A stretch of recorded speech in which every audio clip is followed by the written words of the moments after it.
vous avez tous entendu. Donne-lui un biberon de lait épaissi, il dormira toute la nuit. Ou bien, il se réveille parce qu'il a faim, c'est sûr. Ces phrases, on peut les entendre tous les jours. Mais est-ce qu'elles sont vraies? Petit spoiler, pas forcément.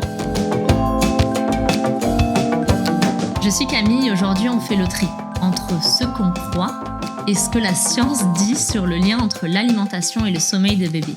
Parce que non, ce n'est pas aussi simple qu'un bébé qui mange bien, dort bien. Premier mythe, un bébé qui mange bien, dort bien. Alors, c'est partiellement vrai, mais c'est incomplet. Parce que oui, un bébé qui est repu, il va s'endormir plus facilement. Mais il faut imaginer votre bébé, en fait, c'est un peu comme un verre vide. Toute la journée, il va falloir consommer des calories, il va falloir le remplir. Et s'il ne consomme pas assez de ce qu'il a besoin, forcément, il va falloir remplir la nuit, faire simple. Mais le sommeil, c'est aussi un processus neurologique, pas juste digestif. Donc, un bébé, il peut très bien avoir très bien mangé, son verre, il est quasiment plein, mais finalement, il peut se réveiller aussi toutes les 2 heures parce qu'il a besoin de contact, parce qu'il a besoin d'être rassuré.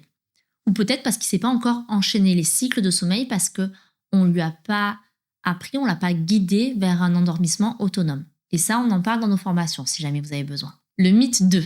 Donne-lui un biberon plus épais, il dormira plus longtemps. Alors non, les études, elles montrent peu ou pas de différence de sommeil entre les bébés qui sont allaités, qui sont au lait classique ou qui sont au lait épaissi. Et surtout, il faut savoir quand même qu'un biberon plus lourd, c'est une digestion plus lente et ça veut dire beaucoup plus de gêne. On peut avoir des reflux, on peut avoir de l'inconfort pour bébé. Donc c'est réellement pas une solution miracle. Mythe 3, il se réveille parce qu'il a faim. Alors pas toujours. Entre 0 et 4 mois, c'est fréquent parce qu'il y a un vrai besoin physiologique. Mais passé cet âge, les réveils nocturnes, ils sont souvent liés au développement. On peut avoir de l'anxiété, de séparation, on peut avoir des pics de croissance, on peut avoir une régression du sommeil. Et c'est pas forcément de la faim réelle. Alors le but pour vous, ça va être un petit peu d'observer comment est-ce que bébé il boit la nuit. Est-ce qu'il tète à fond? Est-ce qu'il tétouille pour se rendormir? Est-ce qu'il fait la même chose avec le biberon? Parce qu'en fonction, c'est pas la même chose, c'est pas un réveil de faim. Mythe 4. À 6 mois, il devrait faire ses nuits. Devrait, mais pour qui? Parce qu'en fait, chaque bébé a son rythme.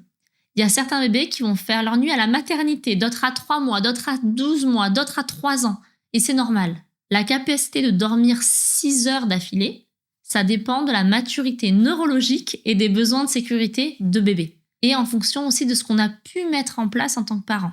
Est-ce qu'on lui a donné des clés d'endormissement autonome ou pas? Si on lui donne tous les bons outils pour l'aider dans son sommeil serein, qu'il a la maturité neurologique et qu'il se sent en sécurité, votre bébé il va dormir. Sinon, il faut regarder quels facteurs manquent aujourd'hui à l'équation.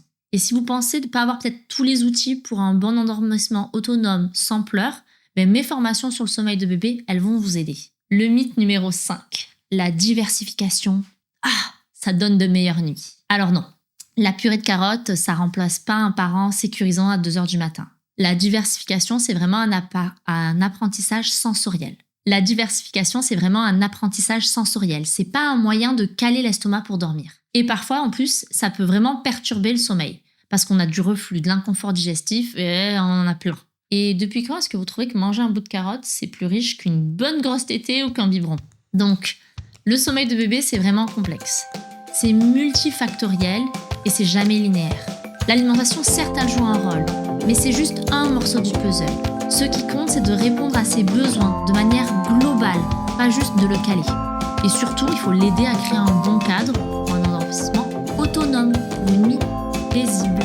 Donc si jamais cette vidéo, elle t'a aidé à y voir un petit peu plus clair, pense à t'abonner ou à partager ça à une maman qui te dit encore une fois, donne-lui un gros biberon, tu verras. Allez, à bientôt!